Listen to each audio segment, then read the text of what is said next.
Hi, everyone. Good day, good evening. Depends on what time you're watching. This is Bernadette coming to you live from Karista Mortgage. And joining me today is Toni. Hi, Toni.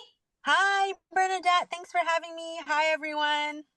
This is your monthly update about what's happening in the market, what Toni is seeing, what I'm seeing in the finance world. So, Toni, tell us, what are you seeing in the market nowadays?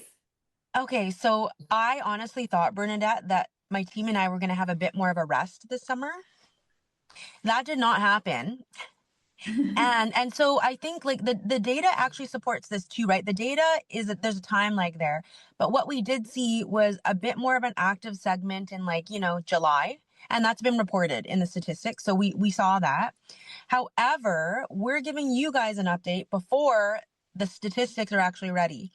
So what we're seeing is a lot of our buyer clients that were waiting and on the sidelines, the ones that need to move, they're actively looking because, as you know, Bernadette, they didn't change, they didn't decrease the rate, and a Yeah. lot of these people on the buying side that are still actively looking, they are families that are wanting to move. You and I talked about this. I think the reason why we're starting to see a bit of movement is because those families that need to move need to secure homes or addresses prior to the start of the school year or daycare year, especially if they're moving municipalities. So we're seeing a lot of activity on that, and it is difficult to put some of the deals together. Um, but that's happening. And then even on the listing end, we have a lot of the clients that are actually selling their homes on the listing end. They need to know where they're actually going. And again, but the demographic, a lot of them are families that are up, moving up. And I guess they just can't wait Mhm. any longer for rates to go down. They're just going to make the move. Are you seeing something similar on the financing end? Are you working with a lot of investors right now, or are most of your clients primary resident? Uh, Well, the in People. the last 4 weeks, we've had more on the prime, like Yeah, principal resident side. it makes sense. Yes, and we are quite fortunate because we have clients who bought, like we have clients who purchased in the Lower Mainland, we have clients who purchased in Kamloops, we have clients in Newfoundland, we have clients in Alberta. And these clients that I noticed that are actively looking, like what you said, are highly, highly motivated. Hmm. So for the clients who are thinking that it's a great idea to Yeah. buy, they're the ones who are sitting on the sidelines. The clients who are buying, they're the ones, okay, Bernadette, I really want to purchase. I can't wait any longer. I think I've delayed too much already. I even had one client, I just spoke to them on Sunday, and then now they have an accepted offer. I just talked to them on Sunday. So Yeah. these and then I have another client who's going to be kicked out in a month Oh by no. the landlord. So again, Oh, these clients, yeah, I know it's terrible. tough when that These, happens. yeah, again, as a renter, you have no control, you have no freedom, right? So you are at the So, mercy of your but that's the landlord. thing. Let's just talk about that for a second. I know I wanted to ask you another question, but it's true. For example, in Vancouver proper, or Metro Vancouver, because we also sell further out as well. But we have had it happen where clients coming in for new pre-approvals, for example, where you would speak with them, right? And they're like, "Oh, maybe it's time for me to buy." The people that have been long-term tenants, there's nothing wrong with that. The issue is that if they're a long-term tenant and they've always been paying someone else's mortgage, let's say they've been in a house for 10 years, well, they're not going to be able to replace that rental unit that they, especially what they were paying 10 years ago, because it doesn't go up as quickly as the market, right? With something comparable nearby. And so we do see, especially in those older detached homes, some of those sellers are aging. They're selling their homes now. And the tenants are getting displaced in the way that if they try and look for a comparable rental in the same area, it's like double what they were paying before. Yes. And so the only option then is to move maybe 45 minutes out. Maybe they go to the Fraser Valley, but their work and life for the last 10 to 15 years has actually been in like Vancouver or Burnaby or Port Moody.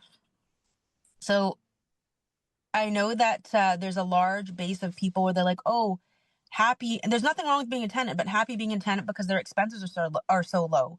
That's true, But what if the landlord wants to sell and then you get given notice? What are you going to do then? So I do think for some of those clients, we've actually been helping them this year as well, finally purchase if it's right for them. Transitioning. Yeah, and within the price range that they can afford. But I think that this is more of a long-term play in terms of looking out for your family legacy, right? Like not wanting to be displaced. And so it's definitely a mindset shift.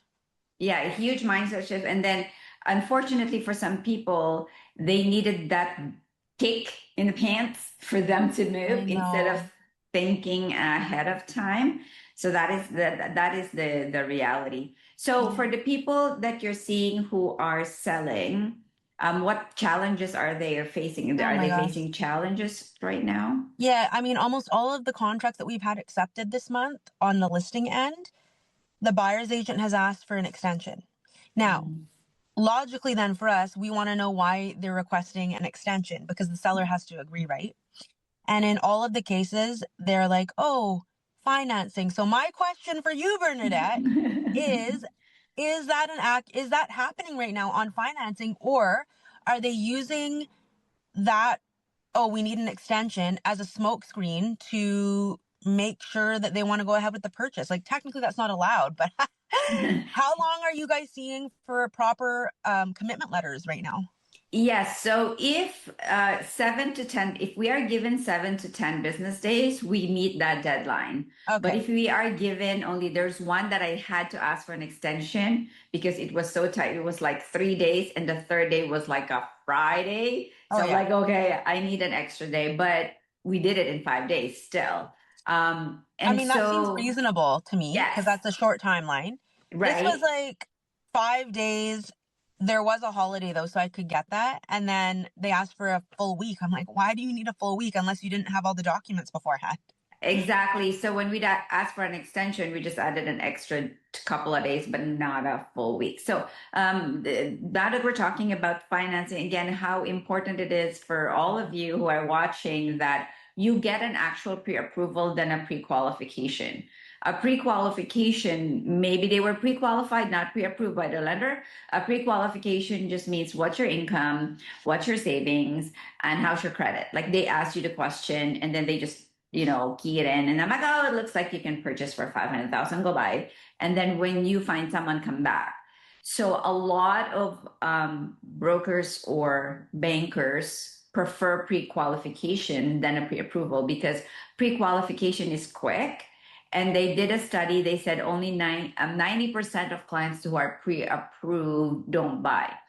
So because of So yeah, I have a question then, just for me then. So you're using two different language patterns there. yes, So yes, you're saying pre-approval and pre-qualification. yes. So for the listeners that are not aware, like maybe they're buying and it's like, oh, I got a pre-approval. Oh, I got a pre-qualification. Which one are you saying is more comprehensive in terms of looking at Yes, finances? good question. Pre-approval is more comprehensive Yeah. because when we pre-approve a client, we ask for your actual income documents. We ask for pay stubs. We ask for T4s. We do a credit check. Pre-qualification, none of those were done. It's just a quick random thing. It can be done in 10 to 15 minutes. So And now that we're talking about this, it's good because when clients come to us, we ask if they have a pre-approval. And most of them are like, "Oh yeah." But then I have to ask the next question. They're probably thinking the pre-qualification was the pre-approval because correct. I'll say to them, "So wait though, did if you went to the bank?" I'm like, "First of all, major issues with going to the bank most of the time and getting the pre-approval, we always recommend a broker like Bernadette. I cannot tell you over the last 16 years how many deals have not come together or there was strife in that deal because things were not done properly on the banking side. That's a different conversation. But then we ask if their actual income has been approved or if they looked at T4s, that kind of thing. And most of the time they're like, oh, well, no. And then we'll say to Yes. them, it's not a proper pre approval. Yeah. Did I ask for your income documents? No, I just told them how much I made. I'm like, so how did Um, they pre approve you? yes, exactly. Because again, it goes back to that. In this age of efficiency and productivity that is being demanded by the society or the institution, they would prefer, a lot of these reps prefer to pre-qualify to be more efficient and quick. They'd rather just touch the deal or the transaction when it's live, when there's a But the contract. problem with that is that it's not impactful for the client. It might be efficient for them, but it's actually not efficient for the client, nor is it impactful. Correct. Okay. That's right. Because that's when you scramble when it's a live deal, right? So for us, there's a lot of work, sure, and they just study, oh yeah, it's not efficient, it's not productive. But I'm like, yeah, I'd rather do this. So when the client becomes live, they find a property. We're not scrambly. So So that's that's a great. So big you guys are difference. busy. You're doing lots of pre-approvals right now for primary residence occupiers. What else are you seeing, or do you have any other questions for Okay, me on the so real estate end? in terms, are you seeing investors right now, Tony? Okay, not as many. It's Yeah, very tough to make the numbers work. So yeah. where we are seeing investors, this is a whole different conversation, but it could be like a joint venture um agreement of some kind tied in with a sale. That's like a whole different discussion. Okay. Or we're seeing investment purchases in more rural places like Yes, Vancouver Island. My brother Warren, you know Warren, he's yes. actively selling out there, also working on development and land assembly. So where the numbers work, it's actually further out. However, we are seeing for the accepted offers that we're getting on the buying end, we are getting deals. So even this week, we got an accepted offer $60,000 below the last recent sale, which was only a couple months ago. And that was for strata. So that would make sense because strata's quite tough right now. Mm-hmm. For detached, the land has gone down too. So what we're seeing on the detached end though is that we could get good deals from our buyers, but it really depends on if the seller's motivated or not, right? Sometimes they're Yes. just not ready and the seller's still thinking that it's the last market.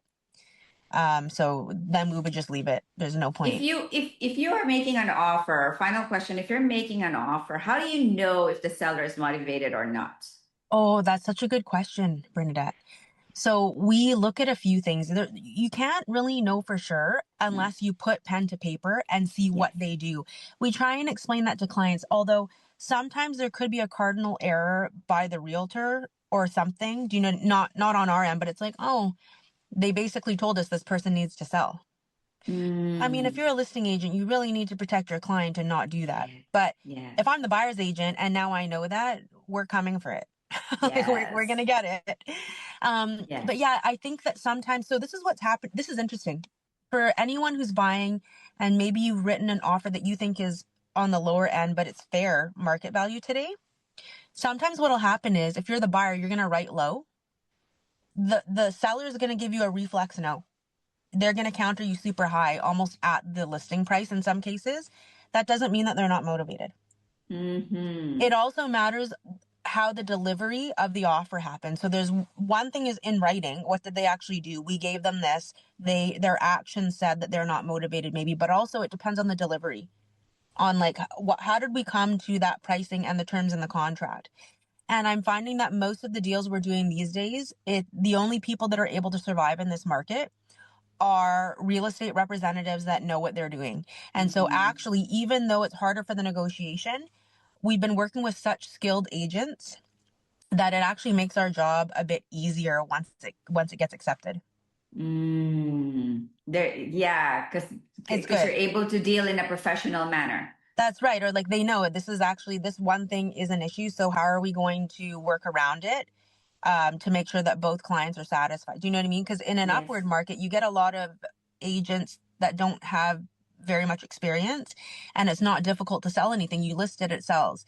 Now you actually are required to have skills in order to get the negotiation done. Okay, so I said that was my final question, but I just had a question from a Yeah, client. I sure. was going to looking for a realtor, and I said, "Do you have a realtor?" I said, "Yeah, I deal with 100 agents, but I only refer a handful. The ones I Oh, trust are VIP partners."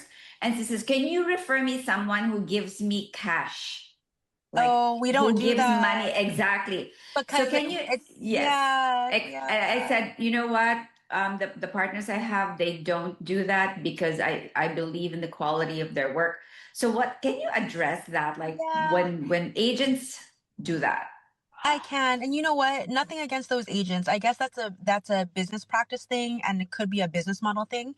For me and my team, we really 100% pride ourselves on industry knowledge and service.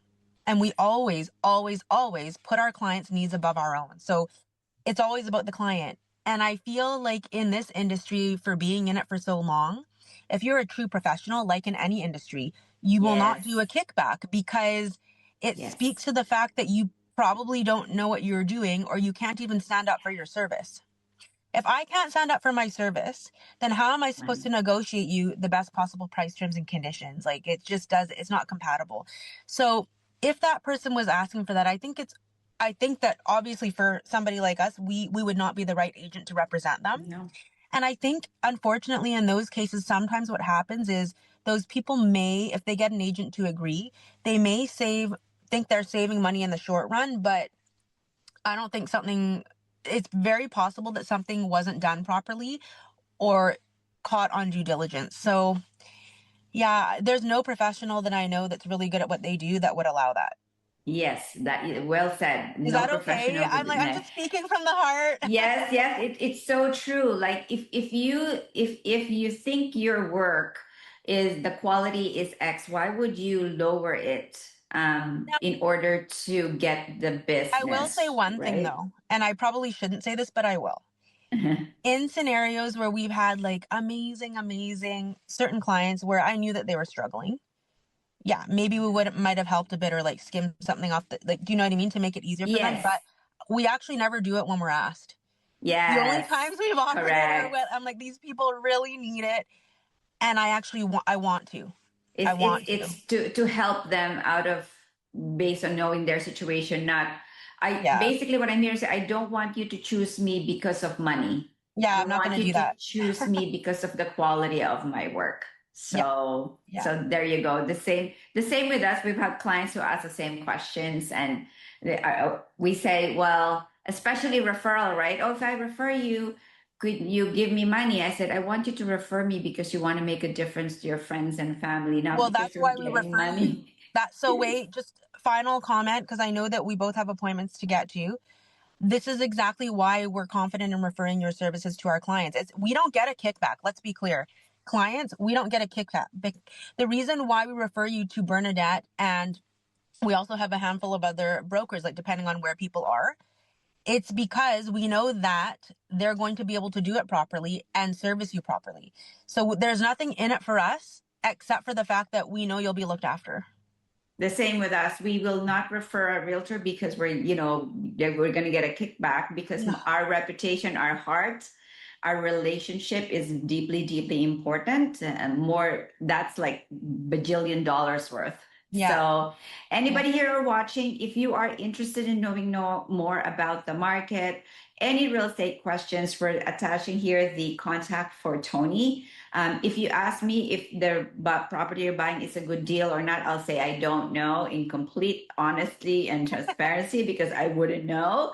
She's your person when it comes to your real estate needs. And if you have any money questions or real estate, mortgage question, money, mortgage questions, finance questions, reach out to me here at Karista Mortgage.